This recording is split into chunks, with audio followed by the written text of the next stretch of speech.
We are so delighted to bring you the Blossom couple. Let's meet the couple of the day. And they are Paul and Sarah, our friends and like our siblings. You know, well, you might wonder, how could we be siblings? So different in color, right? We really do feel like siblings in this home. Like when we came in this afternoon, Emmanuel, we didn't need to knock. Just opened the door and I said, yeah, that's how I entered this house. When I come, it's just like coming into my house. I'm talking about siblings. We're one in Christ. And, you know, and because of that, we really do feel like brothers and sisters indeed.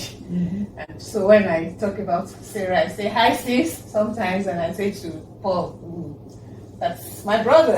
And if you enjoyed the music in the intro for this program, that was Paul's music. Yeah. He's a musician, I'm just saying. You haven't had the bill for the music yet. But this is a family, this is a couple, and this is a family that we know very well, and we are so delighted to know you. Thanks, Paul and Sarah, for having us in your home, always, and on this occasion. We know you both to be great friends. How did it all begin?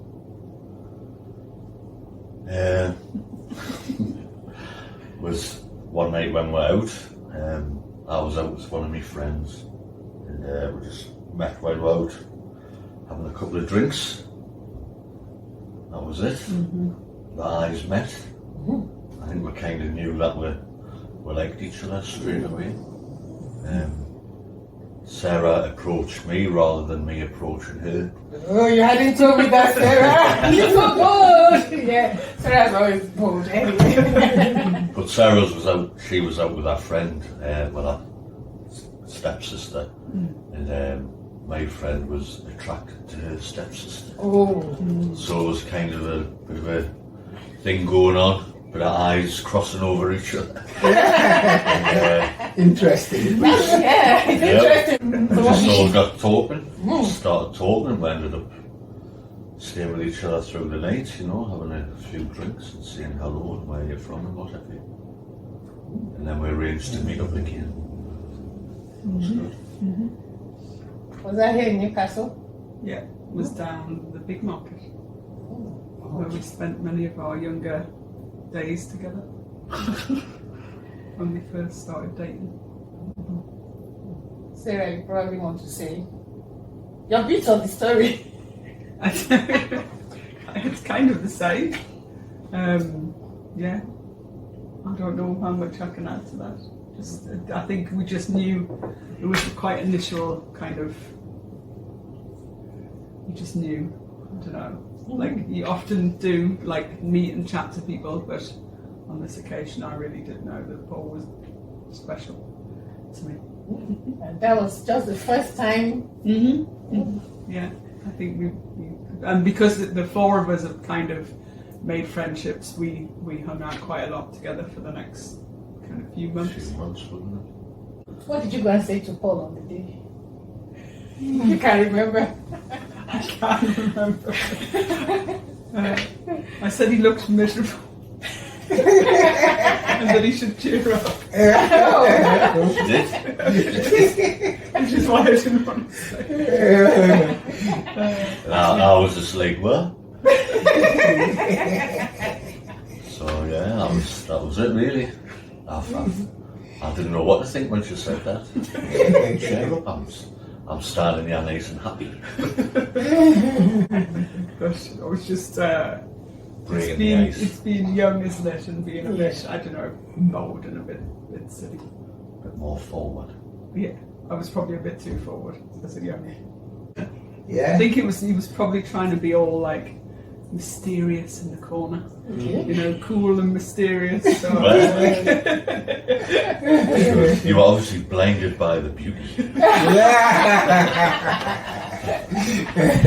still is. I unfortunately has stealing looks. Like,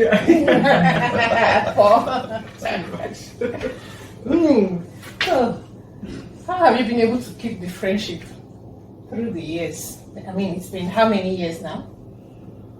25 years. Ooh. Long time. Coming up in very soon. Next month, it's Next been month. 25 years.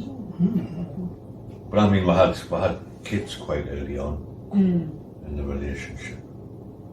But I think we kind of knew that we're going to be together. Yeah. That was yeah. Although they came quite early, I think it was something that we both knew that was going to happen. You know, just one of those feelings you get with each other, wasn't it? Yeah, and I think the timing of that was probably perfect as well, wasn't it? Although it stopped us from getting married because we had children so quickly. We weren't married, and then once we'd had children, it was difficult to kind of arrange getting married after that, which is why we didn't get married for quite some time after that. Well, 22 years later. So maybe 2 years later. 22 was it? Yeah, maybe. And then what? We always wanted to get married. Yeah. It was always kind of on our, but we also wanted to own a house. So we were constantly saving to try and buy a house, and then the money that we would spend on getting married seemed like a waste of money to us because it wasn't as much of a priority as it should have been, as it is now to us. Like now we find that much more precious now, but then we didn't see it as being anything. We didn't like renting, did we? We didn't want to pay somebody else's mortgage off, really. Yeah. So that felt like a bigger priority. We weren't following God at that point. So not to be married in God's eye didn't matter either to us. It didn't cross our minds, to be honest. Yeah.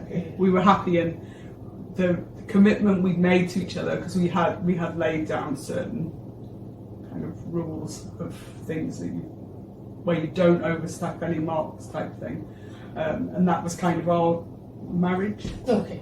Yeah. So like for the two of you, we felt like we were married. We'd made the commitment to each other. Because we had all the same values and stuff, and the same train of thought on how to bring the kids up. Yeah, and how to conduct with each other and other people outside of that. So we never felt it was that necessary. so as long as you were staying within your values, you felt. Yeah, we felt it was secure.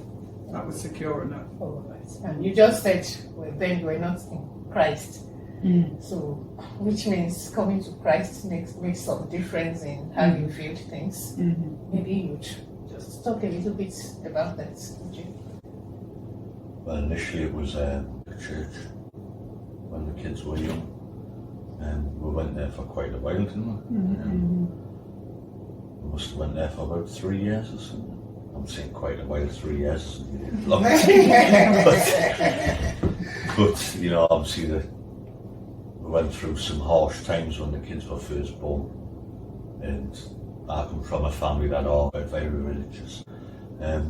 So as a young child, I'd always been introduced to the church, and I used to go to church with my grandma, not all the time. So that was kind of already rooted into me. And I don't think Sarah was much of a church person at the time. And I kind of, with the struggles we had, we kind of turned to God to try and help out a little bit by going to church. I don't think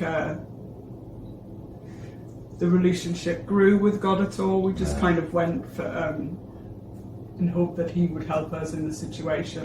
I don't think we ever gave anything back in return or thought of it as any more than just taking help from God. There was no two-way relationship, and it didn't go deep at all. I don't think that it was just something we did for a little while. And it became like a ritual. And there was no kids' church, and the kids just had to sit quietly kind of there while the service happened, and it just became a bit of a battle to get the kids to sit quietly that we ended up going. Especially when they grew older. Well, you were talking they're like 3 and 4, they were Yeah. very close in age, and people would kind of stare at you if they made noise and things. So we were like coming home and telling the kids off for like being not, and then we were like, oh, this isn't what this should be like, and we just stopped. We stopped going. Because we didn't realise about different churches. No, we just stuck thought that the was same it. one.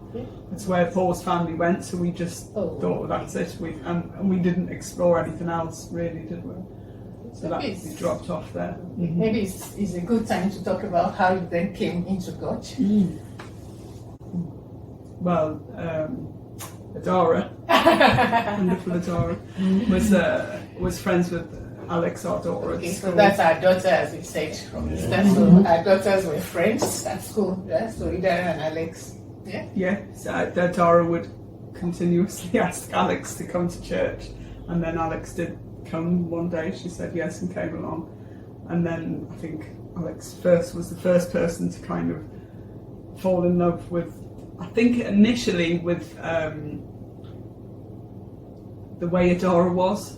I think she really respected just the way she conducted herself and the way she dealt with situations at school and things. Proud mother here. Yeah. So she, I think she seen something in Adara that she was like, oh, I would like a little bit of that. Not realising where it came from, but just like wanting to seek that thing. So she started to come to church, and then she would continuously ask us, wouldn't she? And we made fun of her for quite some time. We would say, "Oh, Alex," we would say, "Oh, Alex is off to the happy clappy." Yes, and then and she kept at it. she kept because we were fun with it. Yeah, we were fun with it. Yeah, we were happy she was going, but we didn't want to come also. So then eventually she got Robbie to go to like a student hangout. And he loved it instantly, and he instantly started coming to church. And they're always very close, right? So he instantly kind of went for it. And at that point, I was like, both of my children are going to this church. I should really be going to investigate. You should go see what they're doing to your children, right? Good mother. So I went to watch Adara sing. I thought that's a good reason to go and check everybody out. I think I remember she told me, Alex's mom is here today because I'm sitting in the band, and I came to say hello. Okay, that's Alex's mom. Yeah. And you instantly came and said hello. And I liked it. I thought, this is a nice family environment. This is, if I want my kids to come to church, I would like them to come to a church like this, and to bring their families up in a church like this. But I was like, but it's not for me. It's not. It's definitely not for me. And then, was that originally you thought it wasn't for you? To be honest, I think it was probably a bit too happy and a bit too everybody together. Like for me, that was a bit like, that's a bit strange. Everybody knowing, real, right? Yeah, everybody like knowing everybody else's business. And being a bit too close. We're quite reserved people. We're quite happy just to kind of sit back a little bit. So you were. You were, because you no longer you let us bump in and do things. We do things together. So and then Alex convinced me to sign up for Life Languages. She said, Life class. She said, it'll really help you to understand what the church is about. So I was thinking, that helps me to understand. Alex will make a great marketer. She's a great evangelist. So she signed me up to the Life class, and I came, and you were one of the mentors, which probably helped. And Caroline at that point had also been coming into my home to teach Robbie some extra maths. Yeah. So I knew your face. I knew Caroline, who also was in my group. So that made me feel quite comfortable. And I met Sally, and Sally said a few things that kind of struck me quite a bit. I think one of them was she'd said like, oh, you know, will you come back again? I said, oh, I don't think this is a place for me. I said, I'm pleased that the kids have found a good church to come to. You actually said that. Yeah, and she said, well, why is it not the right place for you? And I just said, oh, I think it's a bit too late for me. And she was like, oh, it's never too late. Never. And you know that one, oh, it's never too late, made me think, maybe it isn't too late. And then that's probably the moment when Christ kind of came into me and started to kind of change my view on what was happening around me. And then I had like a real encounter at the life Class. Where I was like given quite big instructions on a few things I needed to change if I wanted to continue in that direction. Yeah. A few instructions by... One of them was... who gave the instructions? I just... God gave the I just wanted to be that to be like, clear. Main things, he was like, if this is the path you want to go down, these are the 3 things you need to change now. Like, these are... and obviously there's more stuff has to change, but like they were this is what has to happen. And that was okay by you? Yeah, and I did them as fast as possible. You said yes to God. That's good. Oh, lovely. And did that make any difference in your relationship with Paul at that time? For a small amount of time, because I was thinking like, once I'd accepted God, I was like, how is this gonna be for Paul? Like, because my priorities had changed. I'd seen like I couldn't give up this. This was something I'd accepted into me, and I was thinking, even if Paul was to say to me, "No, I don't want you to go to that church anymore," I don't think I could have given it up. So I was like, oh, what if Paul doesn't feel the same way as me? What if he doesn't like that must follow have been me? Scary. Yeah, that was quite scary, because at that point Paul was shocked, very shocked by dubious. I Very really was. dubious. So you go to church and you have to sit and you have to be bored and you have to, like somebody's reading, with a monotone voice and you're not allowed to move. And you get on your knees and you pray and then you sit down again and everything's piled on you. And then this church was completely different. It wasn't like within a church setting. There was no pews. It was all seats, all nicely laid out. And people were just being really friendly. And my first time I went in the church was to pick Sarah up.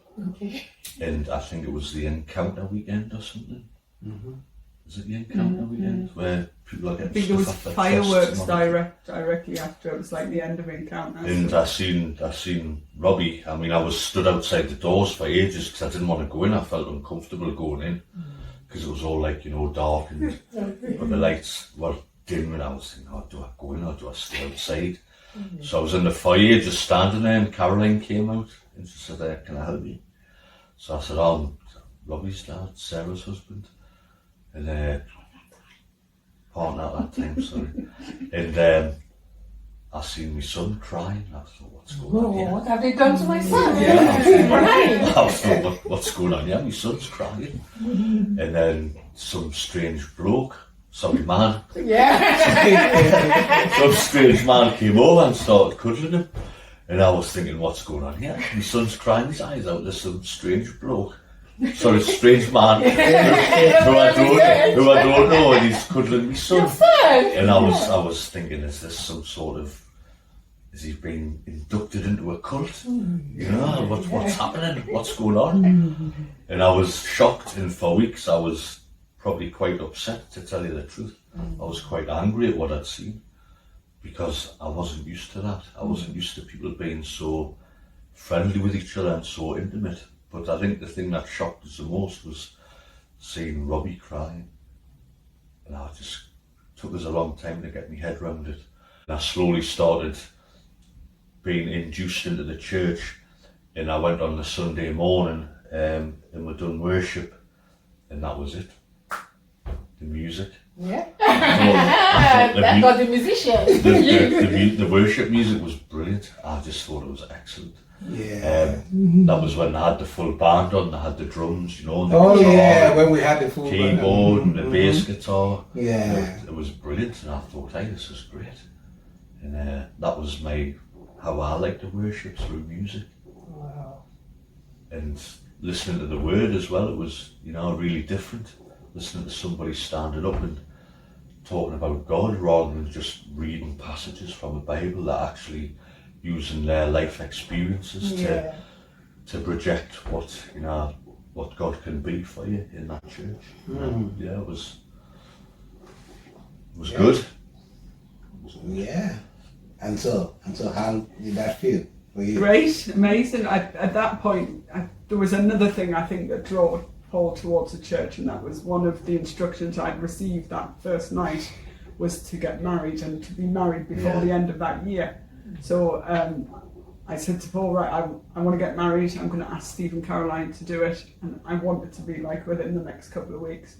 And he was a bit like, Paul had always wanted to be married, so it was fine. So the music and then the instruction you received to be married, so two things going already. And we went, and we literally had not very much time, and we spoke to people, and they said you probably won't get a marriage license in time. It came early, and then we did manage to get married before Christmas, so that helped, I think, didn't it? Yeah, Wow. it was lovely. And it got Paul used to kind of Caroline and Steve and a few, because I think for us knowing people slowly was better than coming in and knowing lots of people. Like, it was good to build some small relationships first.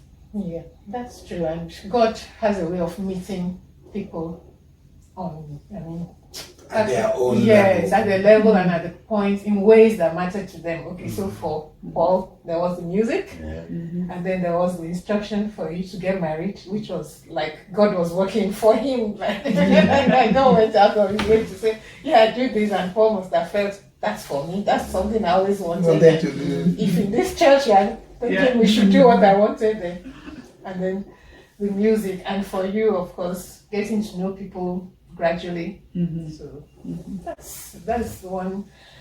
that's God's way of working, and also knowing your family, that you and your children, Alex and Rob, you are so inseparable that coming to faith in Christ one after the other just looks like a natural thing for your family. Yeah. But we know that coming to Christ is always a spiritual thing, coming to accept Jesus as Lord. But God also works with us with things that we can identify with, things that are meaningful to us. So He used your closeness to bring one person to the other after Christ. Actually, you guys are all so close that I can't imagine. I can't imagine one person dropping back. You really would want to be where the other person is. Since you've always been such close friends before you gave your life to Christ, so would you say anything has changed or anything is different about your relationship or friendship with each other since you came to know Christ? Well, you've already mentioned one, you got married. So, which is fantastic. Yeah. I think we've just got a bit more in common now that we've got Christ in my life, haven't we? We like to talk about stuff in the Bible, and how it relates from, when Jesus was walking around, the troubles that people had then are exactly the same troubles that people have now. Yeah. So we can relate, and think back, everybody has the same troubles and stuff, so it kind of brings you closer together to work them out. Because everybody has trouble, everybody has ups and downs in their lives. Sure. And it's a good way of working stuff out. We can look backwards and see, people have got through all this before. There's no reason why we can't. Even though we don't really have many troubles. But it's relatable, to modern day. I think it's brought an extra element, hasn't it, to the relationship, an extra kind of layer, something that wasn't there before, something you can depend on a bit more, and then we probably have more joint friendships than we did before. I think. Yeah. I think we had a bit separate kind of friends going on. We had our joint friends, but more separate friends. So like being in city group, Yeah. so like us, Yeah. and many others in church and in Yeah. the city group, and it's a beautiful thing to have joint friendship. It makes the bond that you have stronger because it's like you have some external support. Yeah, like Emmanuel and I, we have been so enriched by our relationship with you. We could get up and come here, or I can just say to Emmanuel, I just want to go and spend a few minutes with. Let me go and get me some Sarah time. And just like it happened the other time, we had guests from out of town, and we could come with them and spend time together, and that's blessed us. That's enriched. It was a blessing. It was a blessing enriched to our us time and then with our friends. our friends.